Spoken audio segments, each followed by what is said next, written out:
Hermanos, muy buenos días.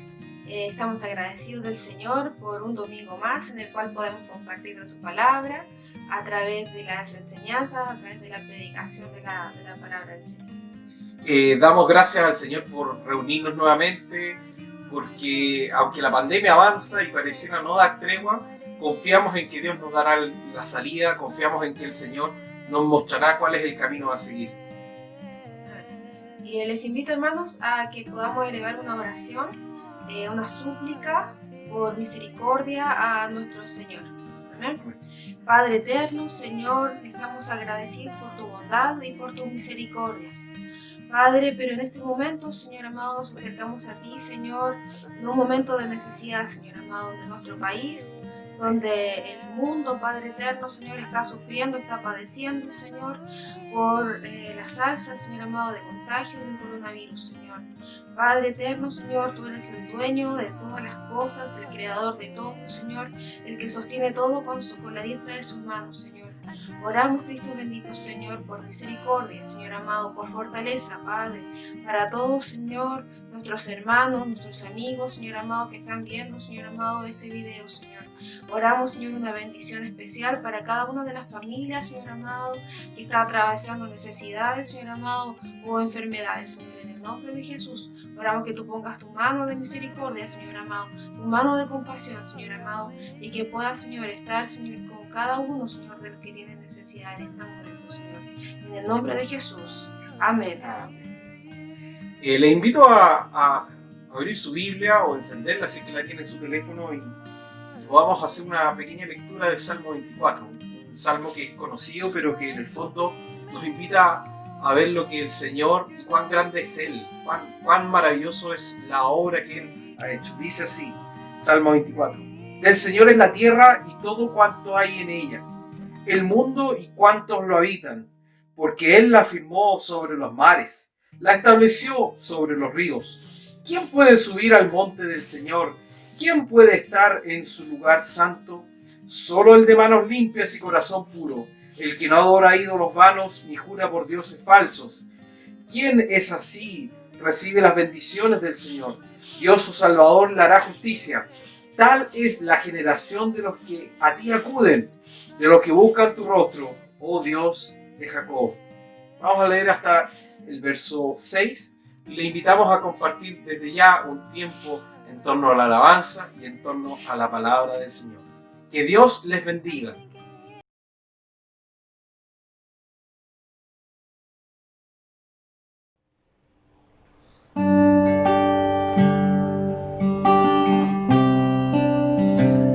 Le invito a adorar al Señor en esta hora, a derramar su alma, su corazón a los pies de Cristo.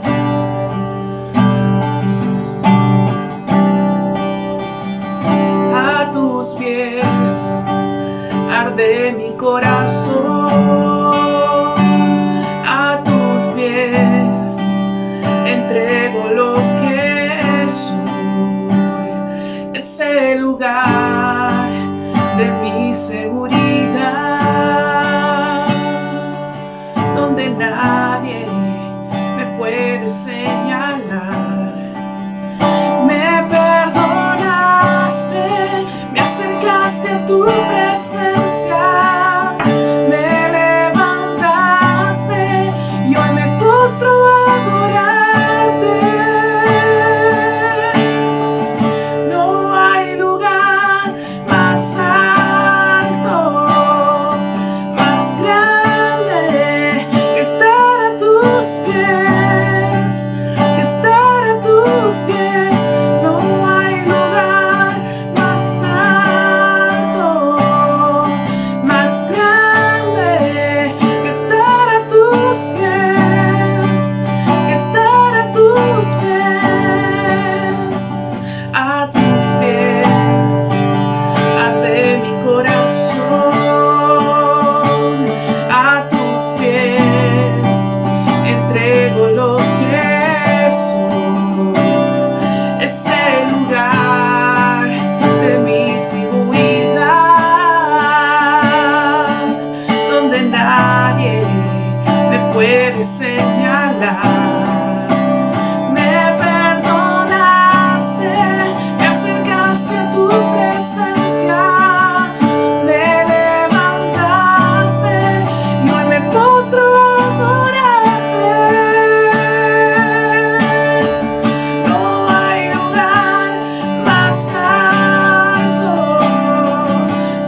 tus pies.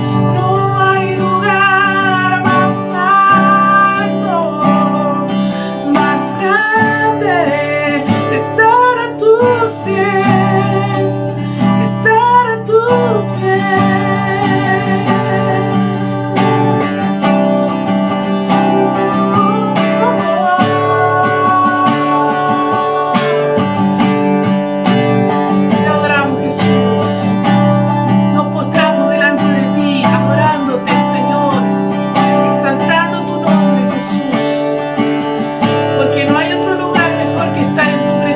Señor, porque hay en plenitud de gozo, Señor.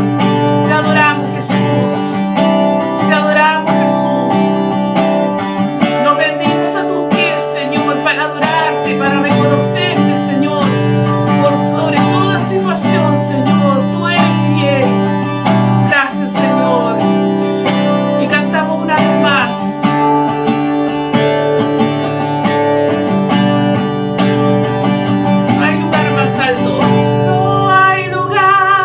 Más alto, más grande que estar a tus pies, que estar a tus pies. No hay lugar más alto, más grande que estar a tus pies, que estar a tus pies.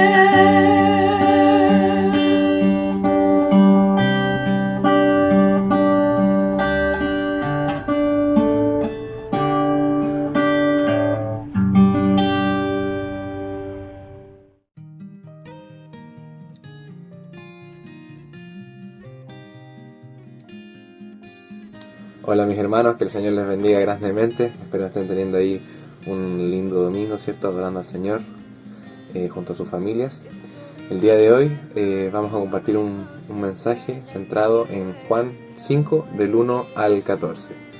El título de este mensaje o de este sermón le puse La obra de Jesús. Si puede ahí tener su Biblia, yo lo voy a estar leyendo en Reina Valera. Juan 5 entonces, del 1 al 14. Amén. Leemos entonces en el nombre del Señor. Dice así: Después de estas cosas había una fiesta de judíos y subió Jesús a Jerusalén. Y hay en Jerusalén, cerca de la puerta de las ovejas, un estanque llamado en hebreo Betesda, el cual tiene 5 pórticos. En esto yacía una multitud de enfermos, ciegos, cojos y paralíticos, que esperaban el movimiento de las aguas.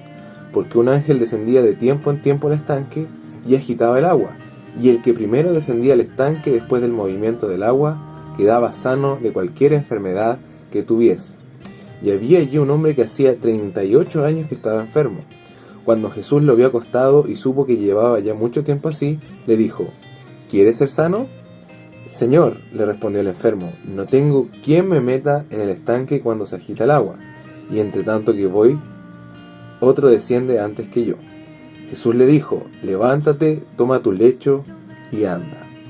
Y al instante aquel hombre fue sanado y tomó su lecho y anduvo, y era día de reposo aquel día.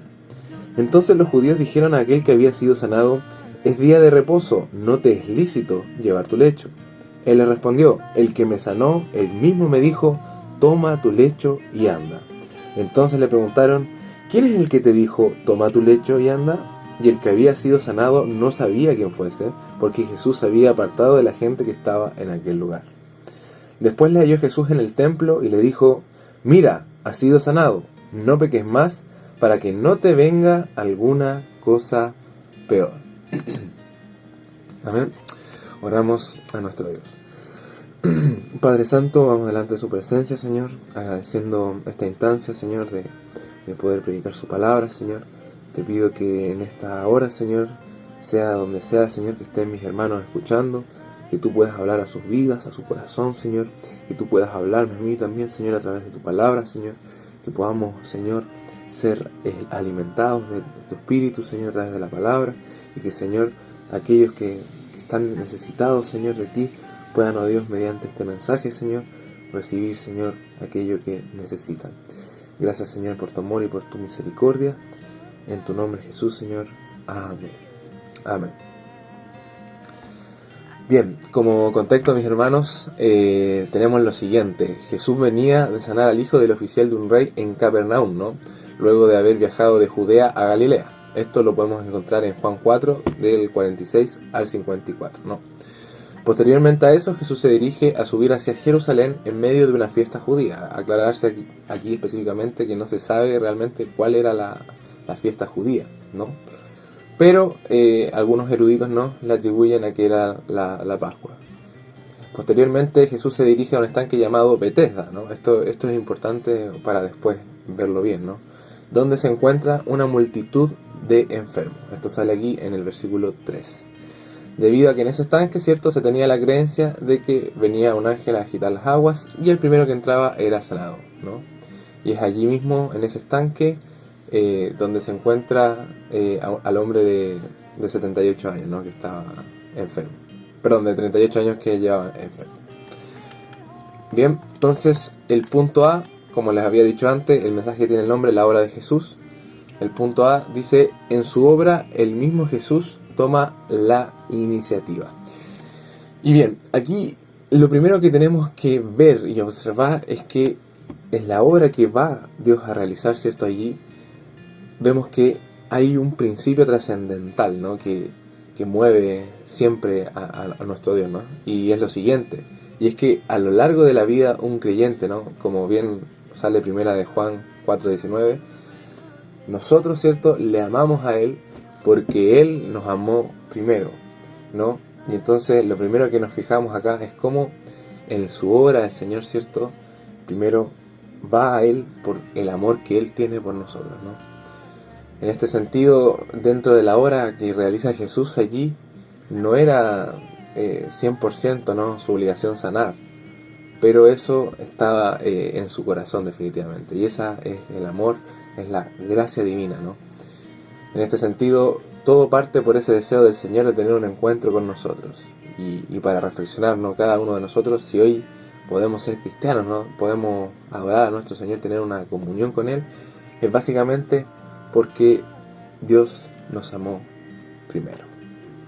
Amén. Entonces, como punto A, en su obra, el mismo Jesús toma la iniciativa. Qué bonito recordar, ¿no?, ¿cierto, mis hermanos? Cuando se nos pregunta por nuestro testimonio, ¿no?, y de alguna forma siempre decimos que Jesús fue que nos llamó, que nos tocó, que nos llevó una palabra, ¿cierto? Jesús de alguna forma siempre es el primero que nos llama a nosotros, ¿no? Como dice una canción, con cuerdas de amor, ¿no?, con brazos de amor nos atrae. Como punto 2 o B, dice: en su obra no hay enfermedad tan grande que pueda frenarlo, ¿no? Y aquí nos vamos a detener bien en el pasaje, ¿no? Vamos al versículo 5 en adelante. Dice: y había allí un hombre que hacía 38 años que estaba enfermo. Cuando Jesús lo vio acostado y supo que llevaba ya mucho tiempo así, le dijo: ¿quieres ser sano? Y ahí, bueno, después el enfermo dice: Señor, le respondió el enfermo, no tengo quien me meta al estanque cuando se agita el agua, y entre tanto que yo voy, otro desciende antes que yo, ¿no? Entonces, lo primero que vemos cuando Jesús va a hacer su obra, quizás la primera barrera que uno a veces puede tener o puede mostrar muchas veces es la enfermedad o algo difícil que estemos viviendo, ¿no? Y que no pueda ser sanado o curado de alguna forma rápidamente, ¿no? Entonces, lo primero que entendemos en este punto es lo siguiente, ¿no? Y es que Jesús observa la situación de este hombre. En este sentido, Dios y Jesús en este aspecto sabía la condición en la cual estaba el hombre. Y por lo tanto también puede comprender el sentimiento que tenía, ¿no? O sea, llevaba 38 años enfermo y siempre alguien, ¿no?, en esa creencia que había de que un ángel movía las aguas, llegaba antes que él, ¿no? Entonces, Jesús no solamente sabía su enfermedad, sino que también sabía el sentimiento, sabía cómo él estaba de alguna forma con sentimientos de resignación, de decepción, ¿no? Porque no había podido, ¿no?, entrar o recibir esa sanidad. Sin embargo, aquí hay otro punto clave, ¿no? Vemos que el Señor en el versículo 6 le hace la siguiente pregunta, ¿no? ¿Quieres ser sano? Y es aquí donde el enfermo responde conforme a su nivel de revelación, pues él tenía su mirada en el estanque, en ese lugar donde obraba la gracia divina, ¿no? Y donde él miraba de lejos. Escuchaba lo que pasaba y es por ello que reconoce a su obstáculo, el de no poder alcanzarla, ¿no? Y es allí donde mira en Jesús esperanzado. Y aquí es algo muy importante, ¿no? Porque algo que debemos entender es lo siguiente: si bien no hay enfermedad tan grande, ¿cierto?, que pueda detenerlo, no hay cosa tan grande que pueda detener la obra de Jesús, ¿cierto? Muchas veces lo que sí podría detenerlo es nuestra falta de fe, nuestra falta de mirar a donde tenemos que hacerlo, ¿no? Obviamente Jesús no siempre de alguna manera en nuestra vida nos va a sanar de todas nuestras enfermedades, ¿no? Pero sin embargo, cuando miramos a Jesús, algo distinto pasa, algo empieza a cambiar en nuestras vidas, algo realmente empieza a experimentar el verdadero poder de Dios. Ese hombre probablemente tenía su mirada en el estanque ya hace un buen tiempo. Sin embargo, cuando Jesús le hace esta pregunta, él desvía su mirada, ¿cierto?, del estanque, de la situación que tenía, y empieza a mirar a Jesús. Y ahí es cuando vemos cómo la gracia divina, el poder de Dios, el amor de Dios empieza a obrar en su vida, ¿no? Como dice el versículo 6, cuando Jesús lo había acostado y supo que llevaba ya mucho tiempo, le dijo: ¿quieres ser sano?, ¿no? Y como vemos más adelante, en el versículo 8, Jesús le dijo: levántate, toma tu lecho y anda. Y al instante que el hombre fue sanado, y tomó su lecho y anduvo. Entonces, vemos aquí que cuando miramos a Jesús, ¿no?, cuando vemos a nuestro Señor por sobre quizás nuestra situación, la gracia y el poder de Dios empieza a orar en nuestra vida. Amén. Ahora bien, para contextualizar un poquitito, el tema de que un ángel tocara el agua era la creencia que se tenía, ¿cierto?, en esa época a nivel local, ¿no?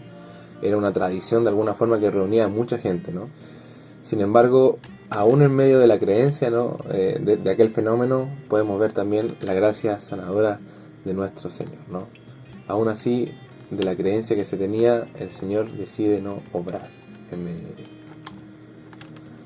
Entonces, como resumen del punto B, en su obra, ¿cierto?, no hay enfermedad tan grande que pueda frenarlo, no hay espacio ni condiciones ni suficientemente tiempo, ¿no?, que pueda frenar la obra de nuestro Señor cuando le miramos a Él por sobre todas las cosas, ¿no?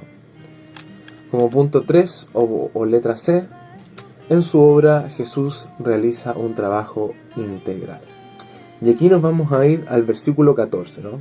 Ahí sí puede verlo en su Biblia. Dice: después le halló Jesús en el templo y le dijo: mira, has sido sanado, no peques más para que no te venga alguna cosa peor.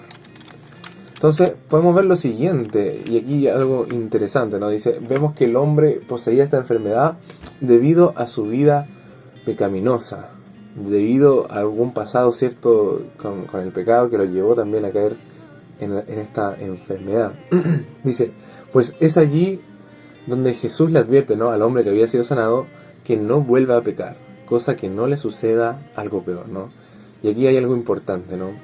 Si bien no siempre le podemos atribuir a la enfermedad la causa como pecado, sí podemos decir que el pecado no lleva a nada bueno, ¿no? Y muchas veces una consecuencia del pecado son las enfermedades, ¿no?, como podemos observar en este caso. Ahora, ¿qué es lo importante, ¿no?, de esto que le dice Jesús? Porque le dice, mira, has sido sanado, no peques más para que no te venga alguna cosa peor, ¿no? Entonces, no solamente le está diciendo la obra que hizo sanadora a él en su vida, ¿no?, como enfermedad, sino que le está diciendo, mira, te he limpiado, he hecho algo en ti, no vuelvas atrás, no vuelvas a cometer lo mismo que te llevó a tener esta enfermedad, ¿no?, en esta manifestación, ¿no? Pero esta enfermedad no solamente tenía tintes físicos, ¿no?, sino que también era una enfermedad relacionada con el tema de estar en pecado, de estar lejos de Dios.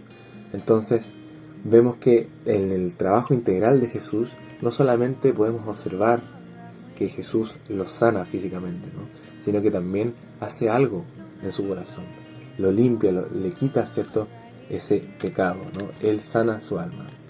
Y aquí es donde nos vamos a centrar justamente en lo que les había dicho, ¿no?, del nombre, ¿no?, del estanque, ¿cierto?, que les mencioné que que Jesús llega aquí al estanque de Betesda, ¿no? Que significa casa de la gracia, la cual es traducida del hebreo como lugar de misericordia. Entonces tenemos lo siguiente: en medio de una condición que lleva años, ¿no? Como el enfermo acá, 38 años sin poder ser sanado, en medio quizás también de su resignación, en medio de las creencias locales que él podría haber adoptado, Dios toma la iniciativa y le hace verlo a él primero y obra en su corazón, no solamente limpiándole, ¿no? De sus pecados, sino también sanándolo físicamente. Y esto nos lleva a comprender básicamente que en medio del encuentro que Jesús tiene con nosotros, Él tiene misericordia, ¿no? Él lleva esta gracia, ¿cierto?, a la vida de esta persona. Y aquí es interesante, ¿no? Porque muchas veces en nuestra vida quizás hablamos del primer amor, ¿no? Como algo que vivimos, ¿no? Sin embargo, tenemos que detenernos en lo siguiente. Le dice: no peques más para que no te vengas alguna cosa peor, ¿no? Es decir, no volvamos atrás, sino que vivamos, mantengámonos, ¿cierto?, en la línea, en este primer amor. De alguna forma, la obra que Dios hizo en nosotros debemos vivirla cada día, ¿no? Agradecerle cada día, estar en contacto con Él cada día. Amén. Y bueno, como aplicación, ¿cierto? Yo no sé realmente, mis hermanos, si es que hoy en día hay alguna preocupación, hay algo que pueda estar ahí, sea siendo un obstáculo, con cargas, con enfermedades, en medio de este contexto, ¿cierto?, de pandemia, ¿no? Pero solamente sé una cosa, que cuando nosotros, a pesar de esas cosas, miramos a Jesús, algo poderoso empieza a pasar en nuestra vida. Algo empieza a moverse en medio de nuestro corazón. Como les dije, quizás muchas veces no vamos a tener ese milagro. Sin embargo, eso no significa que Dios no esté obrando en nuestras vidas. Y hay otras cosas que sí, que Dios por su amor y gracia va a hacer un milagro. Pero de algo estoy seguro, que cuando empezamos a mirar a Jesús, por sobre quizás la situación, por sobre el tiempo que llevamos viviendo esa situación, Dios empieza a obrar grandemente en nuestra vida. Ahora también, no sé si alguno de ustedes, mis hermanos, podrá estar luchando con algo también, algún pecado, alguna tentación, ¿cierto? Pero también estoy seguro de que cuando empezamos también a mirar a nuestro Señor, también todas esas cosas son hechas fuera, ¿no?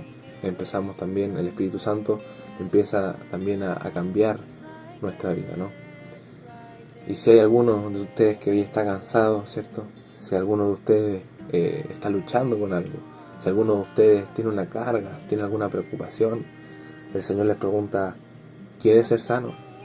¿Quieres hoy en día recibir esta paz? ¿Crees que puedes recibir un milagro?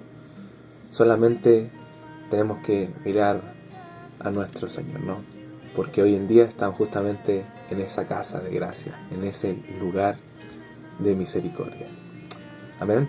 Le pido que ahí donde está pueda orar junto a mí con una oración final. Padre Santo, Señor, vamos delante de su presencia. Le damos gracias, Señor, por su palabra. Gracias, Señor, porque de alguna forma tú siempre nos recuerdas, Señor, la obra que hiciste en nuestra vida. Gracias, Señor, porque sabemos que no hay nada más grande, Señor, no hay nada más poderoso, Señor, que es cuando te miramos a ti, Señor, cuando logramos, Señor, verte a ti, Señor, porque sabemos que tú eres, Señor, quien obra según tu misericordia, según tu gracia, según tu amor, Señor, en nuestra vida. Padre, así como este hombre, Señor, que llevaba 38 años, Señor, ahí esperando quizás un milagro. Yo no sé, Señor, si mis hermanos estarán esperando algo, si mis hermanos estarán cansados, estarán con ataduras, con pruebas, con tentaciones, Señor. Lo único que sé, mi Dios amado, es que cuando empezamos a descansar en ti, cuando empezamos a mirarte a ti, Señor, cuando empezamos a tener fe en ti, Señor, tú empiezas a orar, Señor. Tú empiezas en tu amor y misericordia a hacer algo, Señor. Porque tú eres el primero, Señor, en estar interesado en tener una relación contigo, Señor. Tú eres el primero que dio ese paso para que pudiéramos tener un encuentro contigo, para que pudiéramos, Señor, vivir en intimidad junto a ti, oh mi Dios. Señor, yo te pido que en la vida, Señor, del pastor, en la vida de mis hermanos, Señor, en la vida, Señor, de cada uno que esté acá, Señor, tú les puedas bendecir, Señor. Tú puedas, oh Dios, obrar en medio de su vida, Señor. Si hay algo en su corazón hoy en día, Señor, que quizás llevas luchando, algo que quizás nadie sabe, Señor. Padre Santo, yo te pido que tú, en tu gracia, puedas, Señor, llevarles a ese lugar de misericordia, a esa casa de la gracia, que no es otra cosa, Señor, que estar en tu presencia, Señor. En medio de ese lugar, Señor, que ellos puedan recibir, Señor, esa paz, puedan mirarte a ti, Señor. Puedan ver, Señor, milagros obrando en su vida, Señor. Solamente porque tú eres, Señor, el poderoso, Señor de Israel, el Señor de señores, Señor. Oramos esto en su vida, Señor. Que tú seas, oh Dios, acompañándole, fortaleciendo, Señor, dándole ánimo. Si hay alguno de mis hermanos que no tenga, Señor, quizás la fortaleza o el ánimo para enfrentar, Señor, este contexto. De la misma forma, Señor, te pedimos si hay alguno que está viviendo dificultades, Señor, en el tema de la provisión, Padre, que tú puedas proveerle, Señor. Que tú puedas, oh Dios, en tu misericordia, en tu amor, en tu gracia y en tu bondad, Señor, darle, Señor, a aquellos que necesitan, Señor. Porque sabemos que tú eres un Dios bueno, un Padre bueno, Señor. Gracias, Señor, por la vida de cada uno de mis hermanos, Señor. Y que pueda, Señor, tener una vida bendecida, Señor, cada uno de ellos, Señor. En tu nombre, Jesús, te lo pedimos. Amén. Amén, mis hermanos. Que el Señor les bendiga grandemente.